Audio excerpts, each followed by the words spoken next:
কালো গেঞ্জি গায়ে পুলিশের সামনে বুক টান করে দাঁড়ায় আবু সাইদ।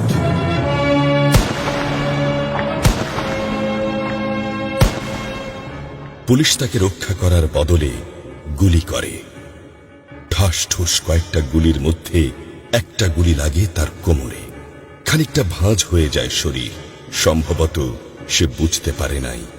ঘাড় ঘুরিয়ে কোমর দেখার চেষ্টা করে একবার, তারপর আবার আগের মতো আবার দুই হাত প্রসারিত করে সিনা টান করে দাঁড়ায়। ডান হাতে ছোট্ট একটা লাঠি। বিশ্ববিদ্যালয়ের প্রধান ফটকের পাশে বেশ কয়েকজন পুলিশ, হাতে রাইফেল, রাইফেলের তাজা গুলি, আবারও গুলির শব্দ।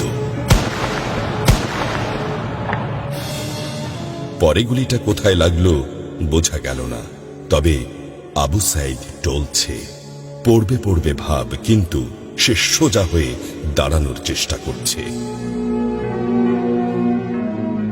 গুলি খাওয়ার আগে ফেসবুকে তার শেষ পোস্ট ছিল, যতদিন বেঁচে আছেন মেরুদণ্ড নিয়ে বাঁচুন। সেজন্যই হয়তো গুলি খাওয়ার পরও সোজা হয়ে দাঁড়াতে চাইছিল, কিন্তু পারছিল না। আবু সাইদের মেরুদণ্ড সোজা থাকলেও শরীরটা মাটির দিকে ক্রমশ ঝুলে পড়ছিল। সবুজ জামা পরা বন্ধু এগিয়ে আসে, পুলিশের গুলির ভয় ডর পাশে রেখে আবু সাইদকে ধরে। আরো দু একজন আসে, আবু সাইদকে হাসপাতালে নিতে হবে। আবু সাইদ হাঁটতে পারছে না, শরীর ছেড়ে দিচ্ছে। 4-5 জন হাত পা ধরে শূন্যে তোলে। আবু সাইদ ঝুলছে আর রক্ত পড়ছে টপ টপ টপ।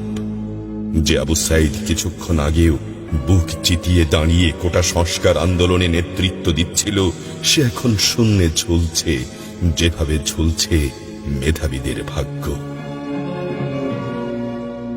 রাত 10টার আগেই বাড়িতে যাওয়ার কথা ছিল আবু সাইদের। মা অপেক্ষা করছে, বোন অপেক্ষা করছে। তখনও তারা জানে না আবু সাইদের মৃত্যু সার্টিফিকেট লিখছে কর্তব্যরত ডাক্তার।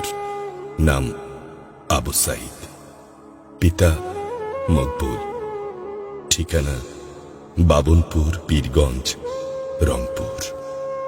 বয়স 25।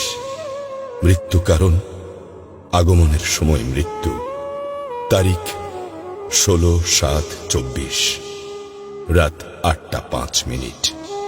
Serial number 240434, Rangpur medical college হাসপাতাল। পরিবারের একমাত্র শিক্ষিত ছেলেটা খুন হয়ে গেছে। মা যখন জানল দুনিয়া কি আর ঠিক আছে তার কাছে, বিলাপ করে বলে, আমার ছেলেরে চাকরি না দিবি না দে, গুলি করলো কেন? বোন সুমি আর্তনাদ করে বলে, 3টা গুলি কেন আমারে করলো না? আবু সাইদ ফেসবুকে আরো লিখেছিল, যদি আজ শহীদ হই তবে আমার নিথর দেহটা রাজপথে ফেলে রাখবেন।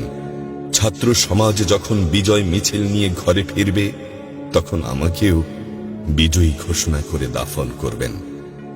একজন পরাজিতের লাশ কখনো তার মা বাবা গ্রহণ করবে না।